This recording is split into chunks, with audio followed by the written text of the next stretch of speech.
hawaelewi chochote, hawa bado ni Waislamu wajinga, hamna lolote, njaa tu inawasumbua. Hawa bado ni Waislamu, tunawatolea salamu, tunakaa nao, tunawanasihi. Wajinga hawaelewi chochote. Umeshaelewana? Ama wale ambao wamesoma, wanaelewa, wana maarifa katika dini, hawa hukumu yao tofauti na hawa. Kadhalika pameeleweka, si mkatoka hapa shehe kusalimia usiitikie, la. Sio uswahilini na tulikuwa nao chemchemu hawa, hawa vijana wa chemchemu, si vijana uongoni huko wengine katika ushia. Njaa kama lolote, hamna lolote, njaa tunasumbua. Kwa hiyo tusikae nao sana mbali, tunatakiwa tuwarejeshe katika njia sawa sawa.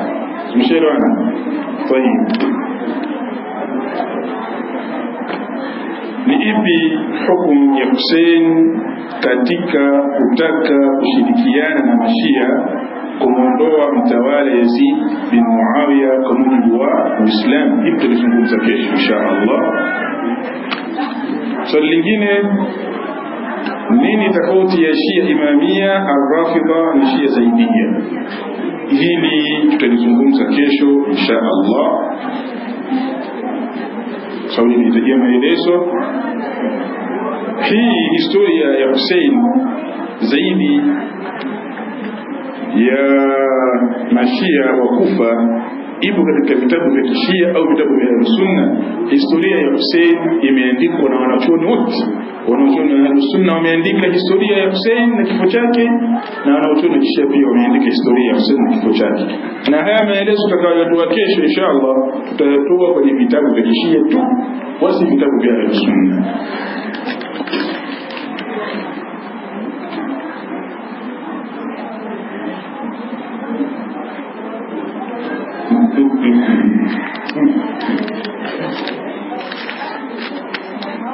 Swali langu, kwa hiyo Imam Hussein kutokana na riwaya iliyosema alimkataza dada yake kuomboleza, kwa hiyo yeye Hussein sio kafiri? Hawezi kuwa kafiri. Mashia ndio wa kuuliza. Umeshaelewa? Mashia ndio wa kuuliza. Imamu wenu kamkataza dada yake asiomboleze, asijipige, asichane nguo zake, asichane mwili wake. Nyinyi mbona mnafanya hivyo? Sio, inaweza kuwa kafiri. Kuna kitu kimoja mnaweza kama mnajiuliza, mbona kwenye vitabu vya Kishia kuna qala Rasulullah, sio? Na tunasema Mashia ni nani? Ni makafiri. Ni kwamba ni hivi, Mashia ni Mayahudi au ni Uyahudi uliofichwa kwenye kivuli cha nani? Cha Uislamu. Kwa hiyo hawazungumzi Biblia, wala hawazungumzi Yohana, wala Petro, wala nani. Wanazungumza qala Allah qala Rasul. Sawa? Ili wakutoe wewe katika Uislamu kupita hiyo qala Allah na qala Rasul.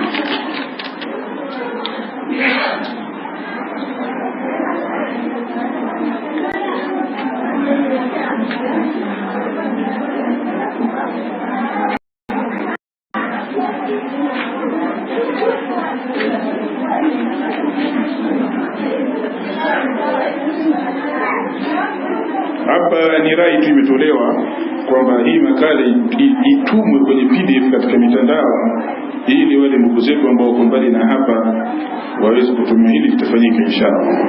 Hiyo ni rai imetolewa. Kuhusu vazi jeusi, ninaomba lipewe ufafanuzi wa kina, kwa kofia kina mama wanaweza kuwa hawakuelewa vizuri, ikawa shida majumbani kwetu. Jamani, tunazungumza ushia, sawa? Tunazungumza nini? Sisi tuzungumzie dini ya Kiislamu na mafundisho ya dini ya Kiislamu. Tunazungumza mafundisho ya nini? Kwa mujibu wa mafundisho ya Shia, hauruhusiwi kuvaa nguo nyeusi, na kwenye swala ukivaa nguo nyeusi swala yako haikubaliwi kwa mujibu wa dini ya Shia, isipokuwa tu inafaa kuvaa kofia nyeusi na hofu nyeusi basi, lakini sio basi nyingine katika ndani ya swala.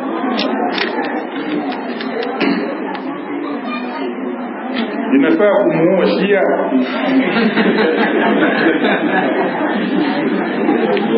Hili swali inafaa kumuua Shia ni swali zuri, sio swali la kucheka. Sawa?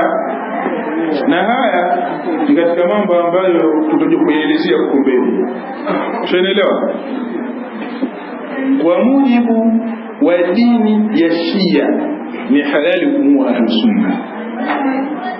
Ni halali kumuua, ni halali kumuua, ni halali kuchukua mali yake kwa maana kumibia. Sawa?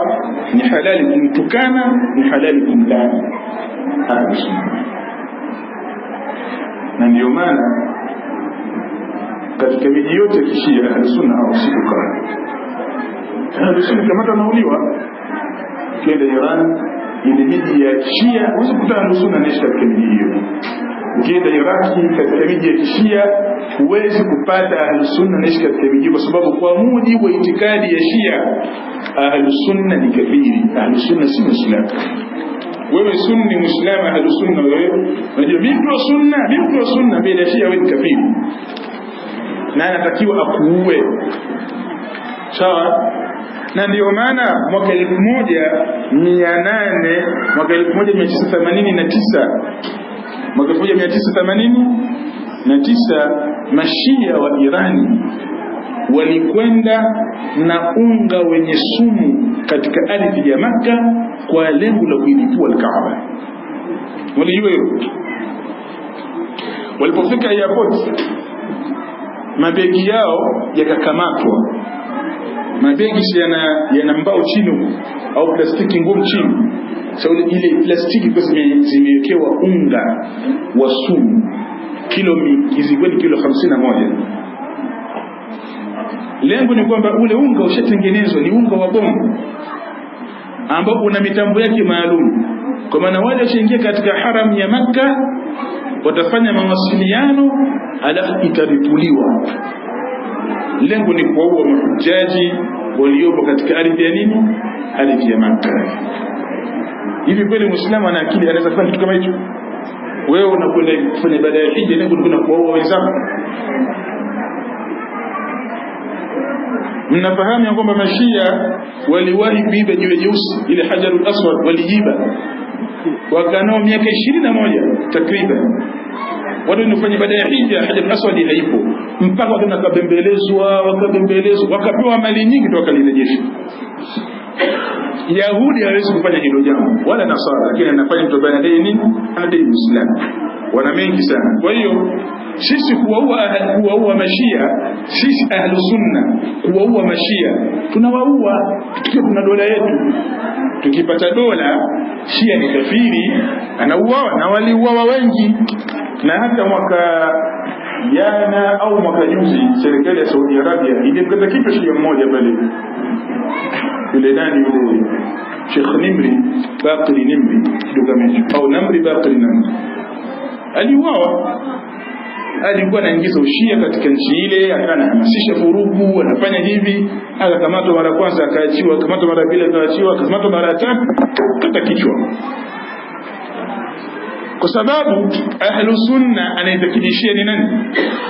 Ni kafiri. Wewe kama uitakidi hivyo shauri zako, lakini Ahlus-Sunna anaitakidi kwa mujibu wa itikadi ya Ahlus-Sunna Shia si Muislamu, na kwa mujibu wa itikadi ya Shia sawa, Ahlus-Sunna sio Muislamu. Kila mmoja anamhukumu zake ni kafiri. Ndio maana huyu akimtai mwenzake anamuua sawa, na yule akimtai mwenzake anamuua. Kwa wote hawa wanauana, ila sisi hatuwezi kusema kwamba nendeni mkawaue. Hapana, kwa sababu hatuna dola wala hatuna mtawala wa Kiislamu atakayesimamia jambo hilo. Lakini kisha katika historia walikuwa kikamatwa Mashia wanauliwa. Limeeleweka? Na katika maswali magumu ule kufanyika mjadala mmoja baina yetu sisi na Mashia wenako Uramboto.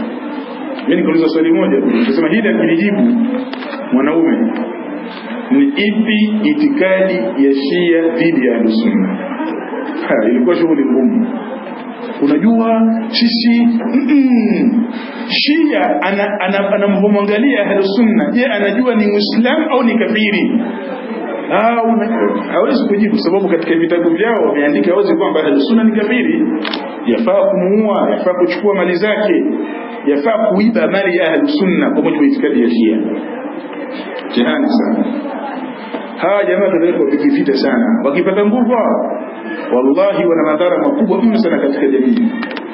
Wale ambao wanafuatilia habari, tatizo lenu nyinyi habari mpaka BBC itangaze au tusibele ndio mnapata habari, ndio tatizo lenu ni kubwa hilo. Ndio maana mpaka sasa hivi hamuelewi katika ardhi ya Irani kunaendelea nini, hamuelewi mpaka BBC watangaze. Sasa huko watu ku Afrika Magharibi, watu ku Nigeria, si ndio? Mashia walisumbua sana ile nchi sana kupita maelezo, sababu walikuwa tayari washapata nguvu, na wao lengo lao wakipata nguvu ni kusimamisha dola yao. Kwa hiyo sio kama na kwamba ni mambo madogo madogo tu, hii ni mipango ya muda mrefu kwamba wanataka lazima wachukue dunia nzima iwe chini yao. Tuachane na haya. Ni kwa nini Hussein wanamweka katika listi ya maimamu wao ikiwa yeye anapingana nao? Hili tulizungumza kesho. Sawa? Haya, kesho yote na hifadhi.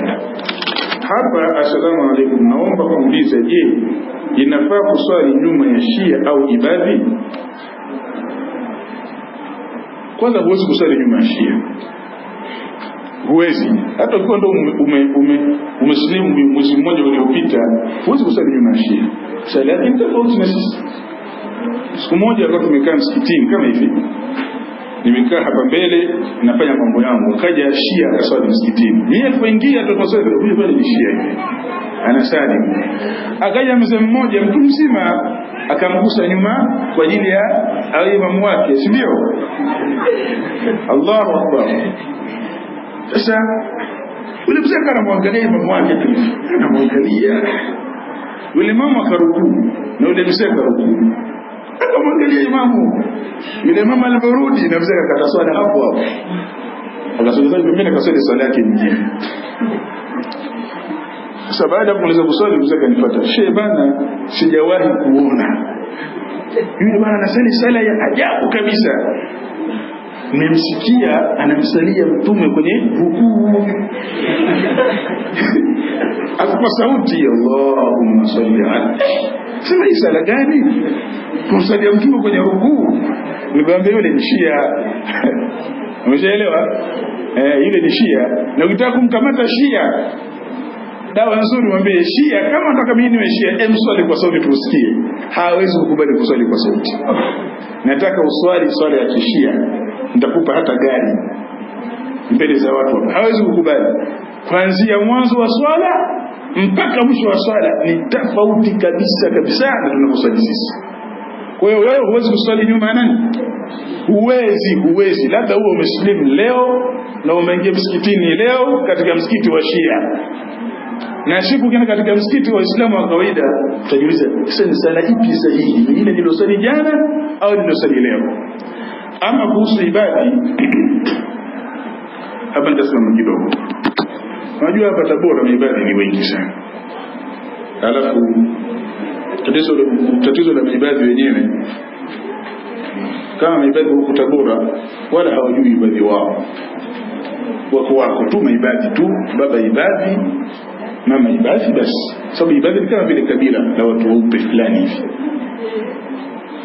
Hapo zamani Maibadhi walikuwa hawalingani dini yao wala madhehebu yao, walikuwa wanafanya biashara zao, ni watu wa biashara. Sehemu zote wana watu wa biashara, hawashughuliki na dini.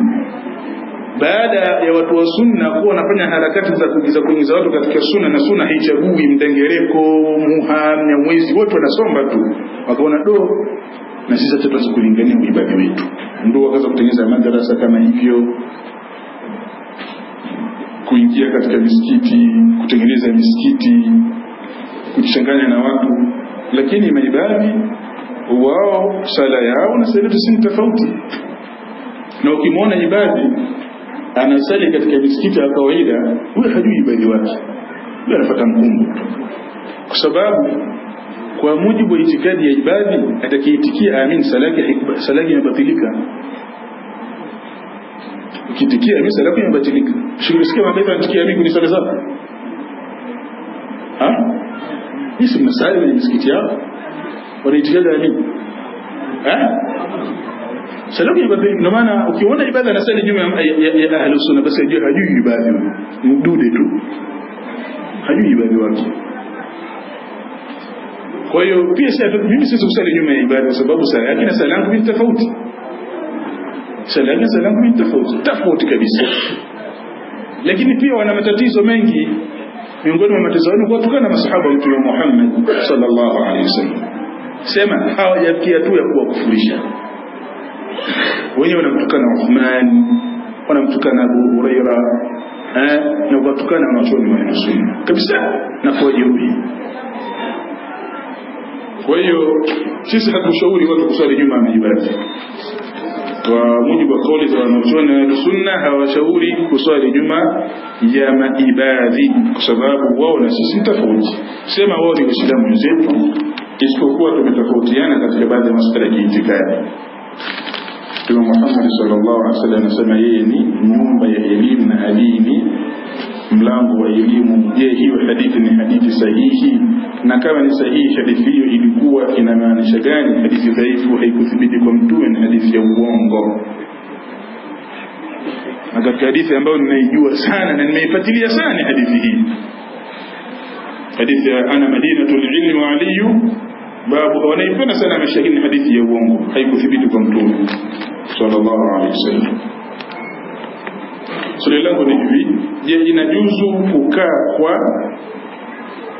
kwao na kula kwao japokuwa ni hao ndugu zangu wa damu? Kama ni hawa mashia wetu hawa, jamani, hawa mashia wetu hawa wa Uswahilini humu njanjatu hawa bado hawa njatu inawasumbua. Ndio bana, kama wewe una pesa ukiwapatia pesa wanatoka huko wanarudi huko. Tumeshaelewa? Kwa hiyo hawa inataka sisi tukae nao, mshaelewa? Tuwanasihi, tuwasaidie. Jamani, mmefuata nini huko? Tuelezeni hasa mchikipata kwa hata ni kitu gani? Basi tuwaelekeze. Kama wanahitaji kupewa taaluma wapewe taaluma, lakini wengi wao bado ni wajinga. Kwa tunakaa nao na tunakula nao hawa mashia wetu hawa humu Swahilini humu wasiojielewa hawa. Sawa jamani?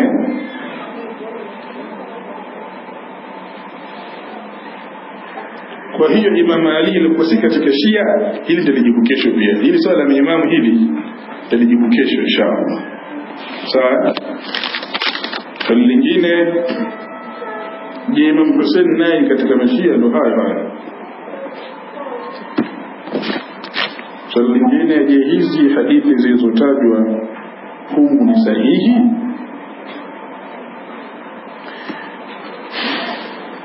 Sikiliza.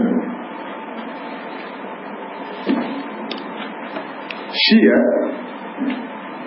ni dini iliyotengenezwa na mazandiki. Unajua mazandiki? Zandiki ni mtu aliyesoma dini halafu anakuja kuwapotosha Waislamu kwa sura ya dini. Ndio nani? Zandiki, ambao asili yao na chimbuko lao ni Uyahudi. Baada ya Mayahudi kushindwa kuharibu Uislamu kwa njia ya mapigano, waliamua kuingia katika Uislamu kwa sura ya dini. Kwa hiyo anaingia katika Uislamu, anasoma Uislamu vizuri kabisa, anafahamu misingi ya dini sawa sawa kabisa, halafu anaanza kupindisha maandiko.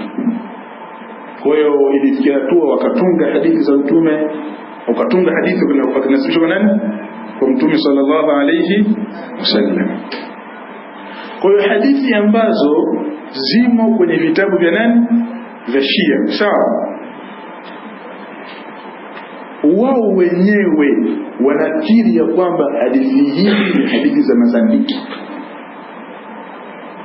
Yaani ile dini ya Shia yenyewe ile, ukisema uifanyie uchunguzi kwa mujibu wa taratibu zao wao wenyewe, basi utakuta ya kwamba sehemu kubwa ya dini ni sehemu ya Kiyahudi. Na ndio maana katika vitu ambavyo wameshindwa wanawachuoni na wasomi wa Kishia ni kusahihisha na kudhoofisha hadithi zao. Wameshindwa kabisa, hawawezi. Na ndio maana kuna mwanachuoni mmoja anaitwa Abul Fadli al-Burta'i, kitu kama hicho, katika wanachuoni wa hizi zama za karibuni hizi, ana kitabu chake amekiandika kinaitwa Kasru as-Sanam. Kasru as-Sanam, kulivunja sanamu. Yeye amefanya tafiti kuzichunguza hadithi za nani, za Kishia. Kuna kitabu hicho kimoja, sehemu yake akagundua ya kwamba hadithi nyingi ni za uongo, za kufungwa. Sasa je, sisi tunaposoma hadithi hizi tukanasibisha katika vitabu vyao, hukumu ya kutoa usahihi wa hadithi hizi anatakiwa atoe nani? Ni sisi Ahlus Sunna au Mashia? Sisi Ahlus Sunna. Kwani atakayekutwa na mzigo ndani ya nyumba anayedaiwa visite mzigo huo nani?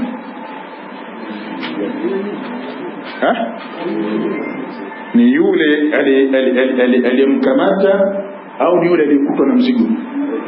Labda nirudie sentence nyingine ya pili. Tumekwenda supermarket mimi na wewe.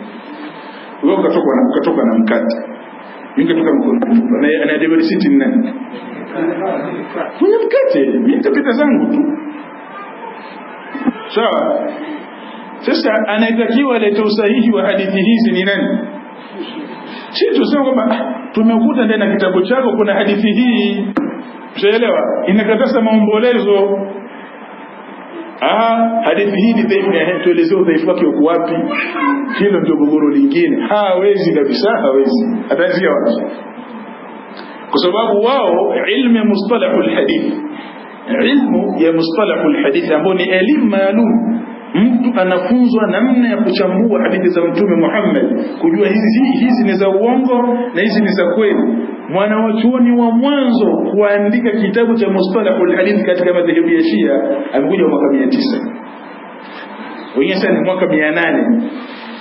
Yaani mwaka 800 tayari wanachuoni wa Ahlus Sunna wameanza kuandika vitabu vya mustalahul hadith mwaka 300 Hijiria, miaka 400 Hijiria. Ni miaka mingapi imepita?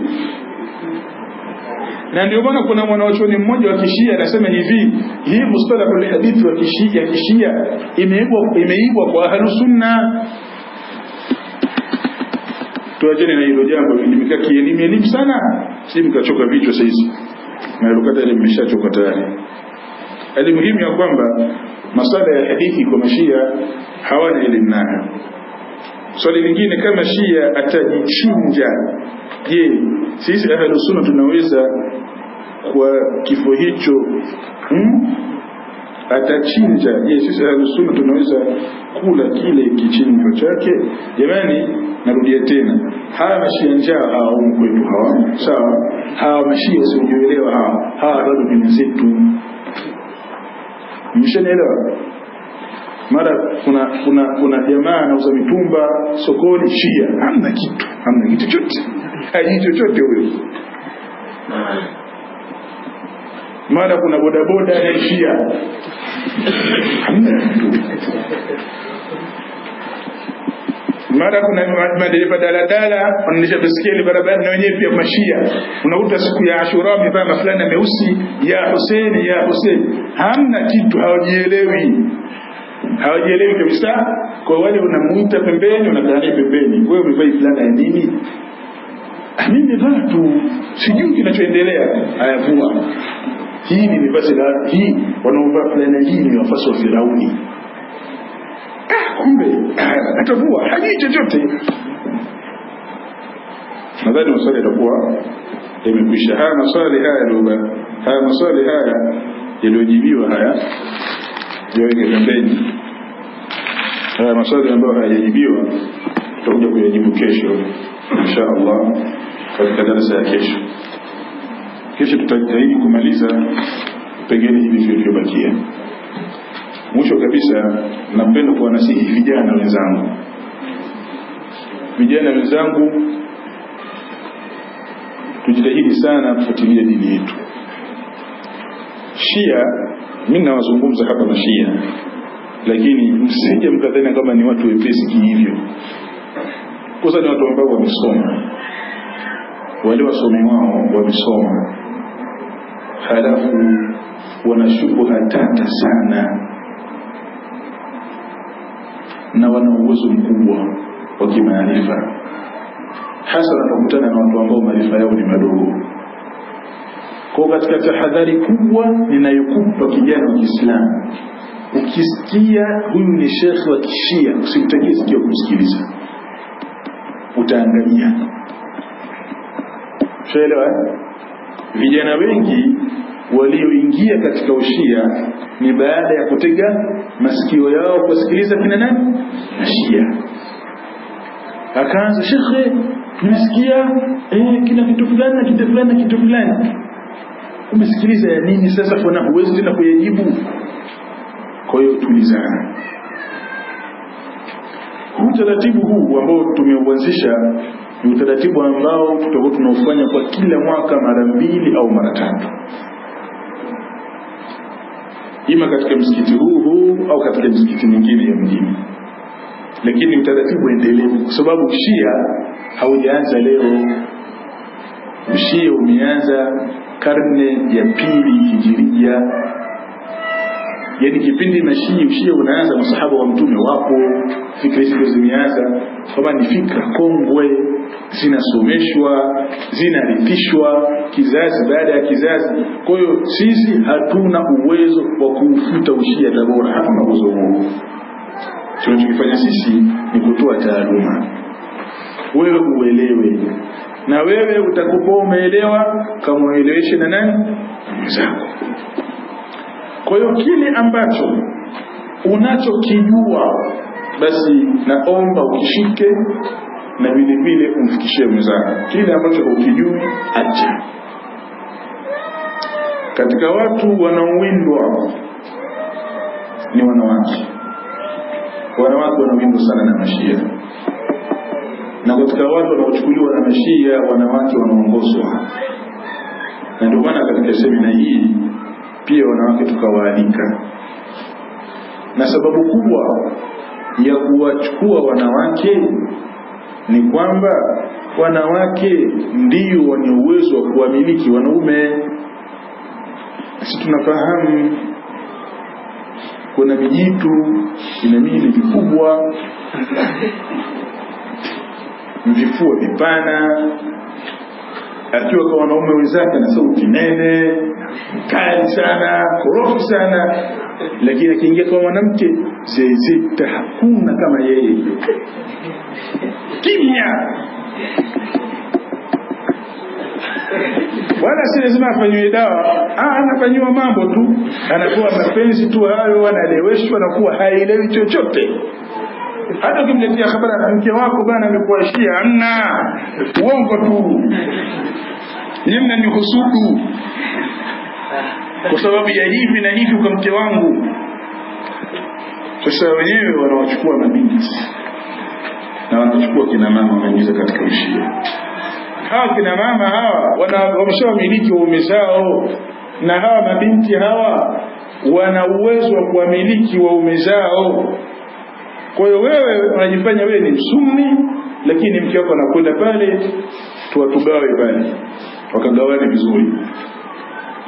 Anakwenda na kwa mafunzo ya Kishia, anarudi nyumbani kwako. Mara mtoto anakuwa Shia. Kwani ni mara ngapi hapa unakuta mzee anapinga, yani mzee hakubaliani na mke wake juu ya malezi anayotoa kwa mtoto wake, lakini hawezi kumkataza. Sasa nitafanyaje mimi? Mama Juma ndo shaamua hivyo, nitafanyaje mimi? Sina kufanya mtihani Sheikh. Wanawake sasa mtihani sana. Inataka hivyo, mtoto kwanza anakuwa Shia, mtoto pili anakuwa Shia, mtoto anakuwa Shia. Matokeo yake pia na yeye mzee anakuwa Shia. Au mzee sio Shia, mtoto anakuwa ni Shia na bakia. Mimi nishaza, jukumu lao ni wao wenyewe kujua haki kwa wapi. Sasa dada zetu, mama zetu, lazima tuelekee katika hili jambo. Allah subhanahu wa ta'ala atufanyie pesi sisi sote. Kwa muda huu unatosha. inshallah tutaendelea kesho. Sallallahu ala Muhammad wa ala alihi wa sahbihi wasallam. Watu wengi wakasome makala.